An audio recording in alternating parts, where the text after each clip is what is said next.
Une peluche et quelques fleurs, c'est la seule trace du drame qui s'est joué sur ce parking samedi après-midi. Un restaurant organise ce jour-là une fête familiale avec quelques attractions pour les enfants, parmi lesquelles un petit train. On a vu le petit tomber qui pleurait quand même, et tout le monde qui a essayé de le sauver, quoi, d'enlever ce rail, ce wagon sur lui.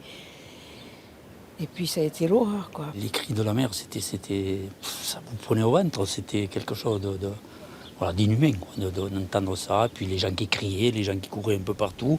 Un enfant de 2 ans et demi est tombé du petit train, un wagon lui a roulé dessus. La victime décède sur les lieux de l'accident. Les 3 gérants de l'attraction, un couple et leur fils, sont immédiatement emmenés par les forces de l'ordre pour être entendus. Le petit train, lui, a fait l'objet d'une expertise dès dimanche et est placé sous scellé.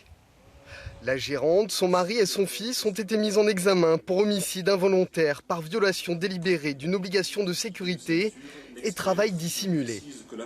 Il y avait un défaut d'information manifeste des utilisateurs.